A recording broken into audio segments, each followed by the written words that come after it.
Amerika Serikat tengah was-was karena kemungkinan pemerintahnya mengalami gagal bayar utang. Hal tersebut diungkapkan oleh Menteri Keuangan Amerika Serikat, Janet Yellen. Bahkan ia sudah mewanti-wantinya sejak tahun lalu. Dari tahun ke tahun, jumlah utang negara adikuasa itu memang terus meningkat, disebabkan defisit fiskal yang terus membengkak dan semakin terakselerasi memasuki abad 21. Utang Amerika Serikat menembus 31 triliun US dollar atau sekitar 460 ribu triliun rupiah. Pada Oktober tahun lalu, data dari Kementerian Keuangan menunjukkan per 31 Maret, utang Amerika Serikat menembus 31,45 triliun US dollar, menjadi yang terbesar di dunia, bahkan sangat jauh di atas Inggris, negara dengan utang terbanyak kedua di dunia, yang nilainya tidak sampai 9 triliun US dollar. Alhasil pemerintah Amerika Serikat pun harus mengurangi belanja, memilih mana yang harus dipenuhi, membayar gaji pegawai negeri, manfaat jaminan sosial, atau bunga utang. Jika pemerintah Amerika Serikat memilih tidak membayar bunga utang, maka bisa disebut default atau gagal membayar utang. Namun untuk diketahui, sepanjang sejarah modern Amerika Serikat tidak pernah mengalami gagal bayar. Jika sampai terjadi, maka dampaknya akan sangat parah. Ketika gagal bayar terjadi, peringkat kredit Amerika Serikat akan di-downgrade.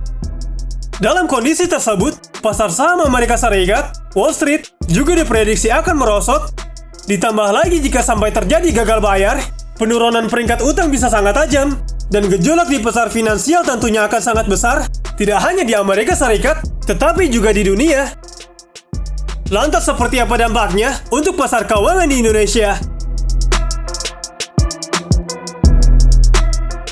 Dengan Amerika Serikat yang menjadi negara yang mempunyai utang terbesar di dunia, lantas seperti apa utang Indonesia saat ini? Kementerian Keuangan Indonesia melaporkan utang pemerintah hingga 31 Maret 2023 tembus 7.879,97 triliun rupiah atau meningkat 17,39 triliun rupiah dari posisi utang pada bulan sebelumnya yang mencapai 7.861,68 triliun rupiah. Menilik Undang-Undang Nomor 17 Tahun 2023 tentang Keuangan Negara, batas maksimal rasio utang Indonesia yaitu sebesar 60% terhadap PDB. Pemerintah Indonesia pun mengklaim telah melakukan pengelolaan utang secara baik dan terkendali.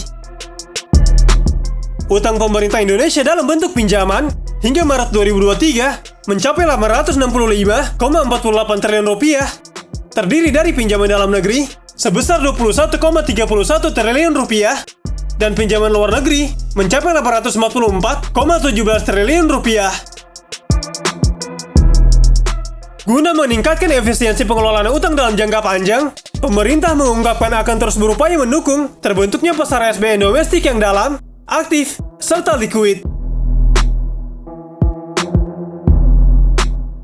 Sementara itu, Menteri Koordinator Bidang Kemaritiman dan Investasi, Luhut Binsar Panjaitan, mengklaim jumlah utang pemerintah Indonesia merupakan yang terkecil di dunia. Ia menekankan bahwa utang itu digunakan untuk kegiatan produktif, salah satunya pembangunan jalan tol.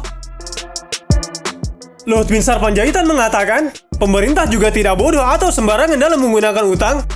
Semua pembangunan telah dihitung dengan benar, termasuk uang yang akan masuk ke kas Indonesia karena investasi.